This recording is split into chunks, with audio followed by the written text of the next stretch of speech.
సంవత్సరాల తరబడి ఎన్ని మందులు వాడినా మీ మోకాల నొప్పులు తగ్గట్లేదా? ప్రాణ పెయిన్ క్లినిక్ లో అత్యాధునిక చికిత్స.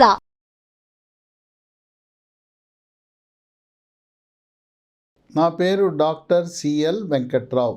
మనం కామెర్లని వినగానే భయపడిపోతారు.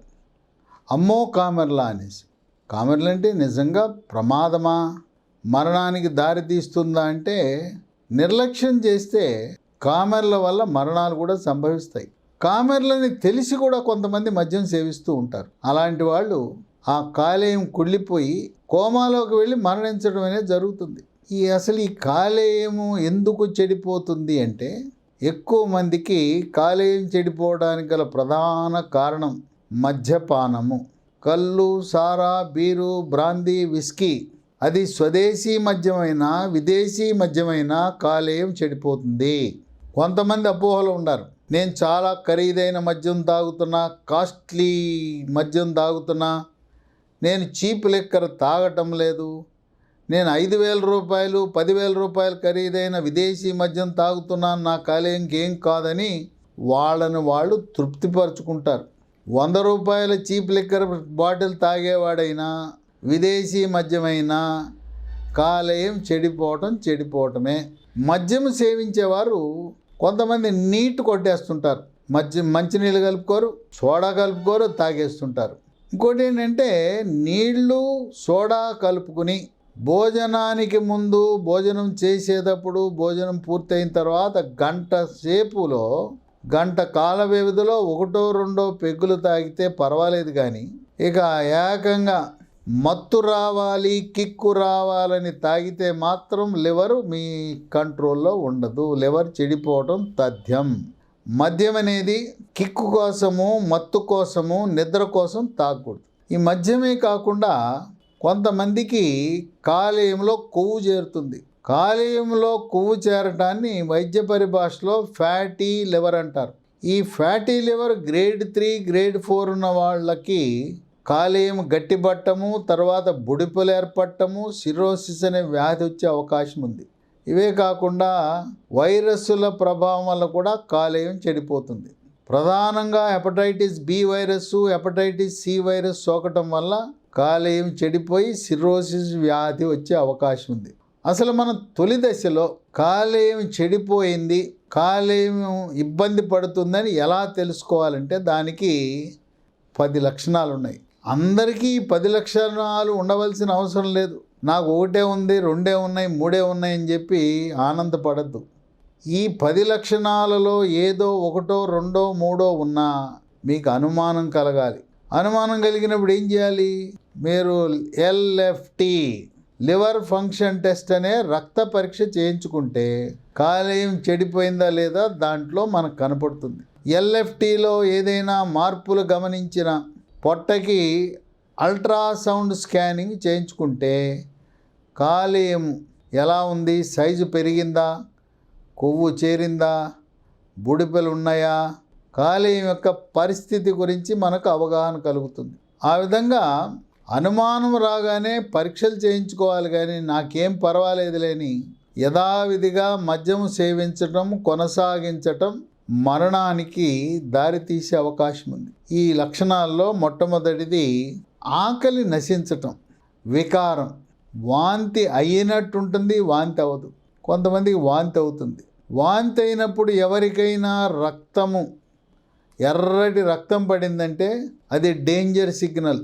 ఏదో వేడి చేసిందిలే అని చెప్పి నిర్లక్ష్యానికి తావివ్వద్దు. చాలామంది ముక్కంట రక్తం పడినా, నోటంట రక్తం పడినా వేడి చేసిందిలే, శరీరానికి కూలింగ్ వచ్చే వస్తువులు తిందామనుకుంటారు. అలా చేయొద్దు. ఈ లక్షణాలుంటే మీ కాలేయం సరిగా పనిచేయట్లేదనే మీకు డేంజర్ బెల్ మోగాలి. రెండోది, యుక్త వయసులోనే అలసట. ఇంతకుముందు చాలా బాగా ఉత్సాహంగా, ఉల్లాసంగా, చలాకీగా ఉన్న వ్యక్తి ఏది చేయాలన్న ఆసక్తి ఉండదు. అలసిపోవటం, చేయాలంటే ఏమాత్రం అసలు దాని పట్ల చేద్దాంలే అని వాయిదా వేసేయటం, లేదు పట్టు బలవంతం చేస్తే అలసిపోవటం. ఈ సులభంగా అలసిపోయే గుణం కూడా కాలేయం చెడిపోయిందనే సంకేతం. మూడవది, ఒంటి మీద ఏదన్నా చిన్న దెబ్బ తగులుతుంది. చిన్న దెబ్బ తగిలితే సాధారణంగా ఒంటి మీద కమలదు. చివరికి పిల్లలు ఆడుకుంటూ ఉండగా ఏదన్నా చిన్న Balu, rubber Balu, cricket ball వచ్చి మనల్ని తగిలితే కమలటం సహజం. మామూలుగా బ్యాడ్మింటన్ బాలో లేదా చిన్న పిల్లలు ఆడుకుంటుంటారు రోడ్ల మీద, మెత్తటి బాల్ తగిలినా కూడా కమిలిపోయింది. లేదు, చిన్న దెబ్బకు కూడా కమిలిపోతుంది, ఒంటి మీద కమిలిపోవటం లేదా ఎర్రటి మచ్చలు రావటం, అది కూడా కాలేయంలో సమస్య ఉందని మనకు సంకేతమే. ఇక 4 మూత్రం రంగు సాధారణంగా తెలుపు రంగు కానీ లేత పసుపు రంగు కానీ ఉంటుంది. బాగా ముదురు పసుపు రంగు కానీ గోధుమ వర్ణంలో కానీ మూత్ర విసర్జన జరిగిందంటే కాలేయము చెడిపోయింది. ఈ రంగు మారటం అనేది కామెర్లకు సంకేతం. ఇక 5 చర్మం మీద దురద. ఈ దురదండి గీకుతూ ఉంటారు. గీకినప్పుడు కూడా కొన్ని సందర్భాల్లో ఆ గీకిన చోటల్లా చీంబట్టడం లేదా రక్తం గారటం. ఇక రాత్రిపూట నిద్ర పట్టక బరుకుతూ ఉంటారు, గీకుతూ ఉంటారు. భరించరాని దురద, అది కూడా కాలేయం చెడిపోయిందనే దానికి సంకేతమే. ఇక 6 ముఖం ఉబ్బుతుంది. మనకు తెలవకపోవచ్చు ముఖం ఉబ్బినట్టు. మన ఇంట్లో కుటుంబ సభ్యులు, ఆఫీసులో ఉన్నవాళ్ళు, ఏంటి నీ ముఖం ఉబ్బింది, కంటి రెప్పలు లావుగా ఉన్నాయేంటి అని మన ఎదురుగుండా ఉన్నవాళ్ళు గమనిస్తారు. మనకు తెలవదు, అద్దంలో చూసుకున్నా కూడా తెలవదు. కనుక ఆ రకంగా ముఖం ఉబ్బటం, కింది ఉండే రెప్పలు ఉబ్బటం, ముఖం ఉబ్బటంతో పాటు కొంతమందికి పాదాలు ఉబ్బుతాయి. ఈ పాదాలు ఉబ్బినా కూడా ఇది నిర్లక్ష్యం చేయకూడదు. ఈ వాపులు ఇవి కూడా కాలేయం చెడిపోయిందనే దానికి సంకేతం. 7 పొట్ట ఉబ్బరం. బొడ్డు మామూలుగా లోపలికి ఉంటుంది. ఈ పొట్టలో నీరు చేరి కాలేయం చెడిపోవడం వల్ల బొడ్డు బయటికి పొడుచుకొస్తుంది, బాణపొట్టలాగా తయారవుతుంది. తర్వాత ఆ పొట్ట మీద నీలిరంగు చారలు కూడా కనపడతాయి కొంతమందికి. ఈ పొట్ట అకారణంగా ఉబ్బిందంటే లోపల నీరు చేరిందనే సంకేతం. ఇక 8 ఉత్సాహంగా ఉల్లాసంగా ప్రతిరోజు భార్యాభర్తలు ఇద్దరు కూడా సంసార జీవితంలో పాల్గొనే అలవాటు ఉన్నవాళ్ళు, భార్య పిలిచినా కూడా వద్దులేని వాయిదా వేయటం, నాకు మూడ్ లేదని అంటాం.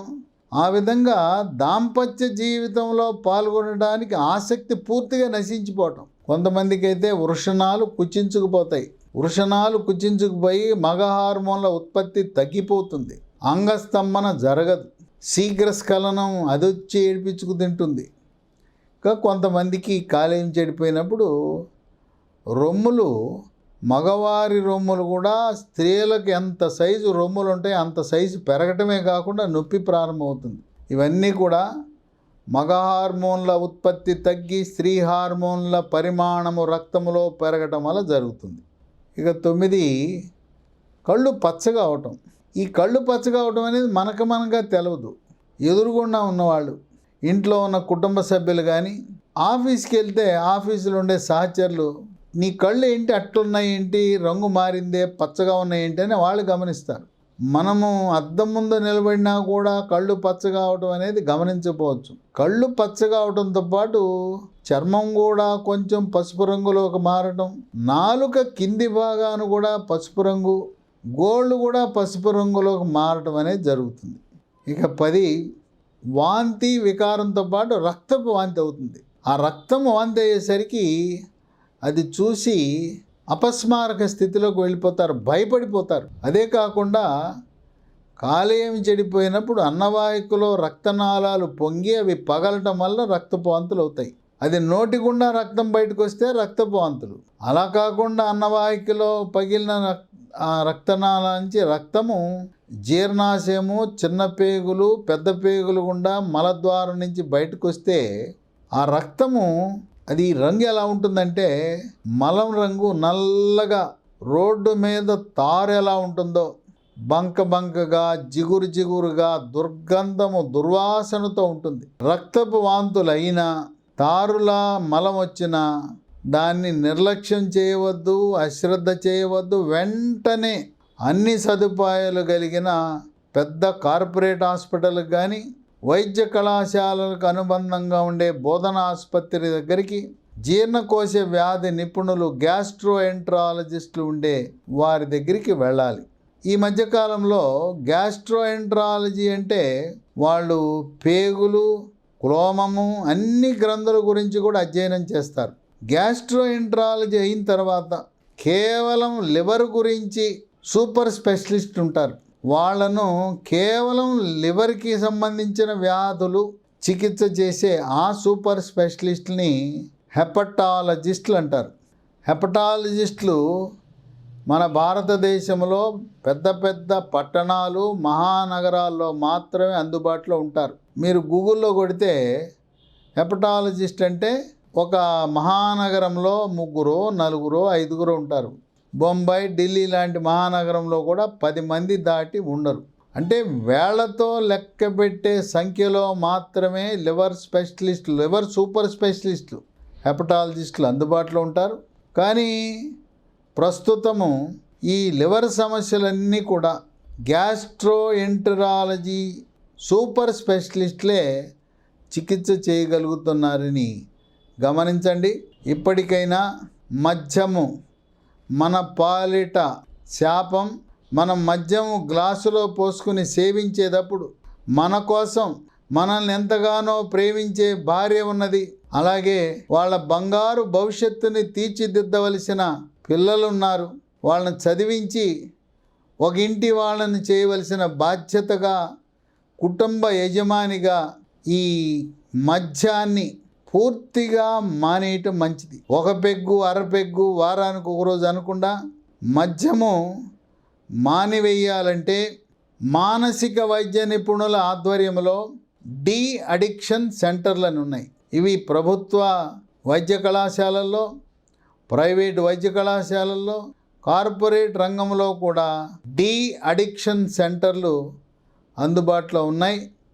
ఆ డి అడిక్షన్ సెంటర్లో తెలంగాణ రాష్ట్రంలో నార్కేట్పల్లి, నల్గొండ జిల్లా నార్కేట్పల్లిలో కామినేని మెడికల్ కాలేజ్ ప్రాంగణంలో అనేక మంది ఈ మద్యం అనే ఒక దుర్వ్యసనానికి అలవాటు పడి అక్కడ ఒక 2 నెలలు ఉండి పూర్తిగా మద్యానికి దూరం అవటం జరిగింది. అలాగే విజయవాడలో కూడా డాక్టర్ ఇండ్ల రామసుబ్బారెడ్డి ప్రముఖ మానసిక వైద్య నిపుణుల ఆధ్వర్యంలో నున్న అనే గ్రామంలో, విజయవాడ సమీపంలో ప్రత్యేకంగా సామాజిక దృక్పథంతో సమాజంలో మేలు చేయాలనే సంకల్పంతో వాళ్ళు ఒక డి అడిక్షన్ సెంటర్ని స్థాపించి వందలాది మంది, వేలాది మంది జీవితాలలో, కుటుంబాలలో వెలుగు నింపారు. కనుక మానసిక వైద్య నిపుణులు వాళ్ళ యొక్క శక్తియుక్తులతో ఈ మద్యం అనే అలవాటుని మాన్పించడానికి వాళ్ళ దగ్గర కావాల్సిన అస్త్రశస్త్రాలు ఉంటాయని గమనించండి.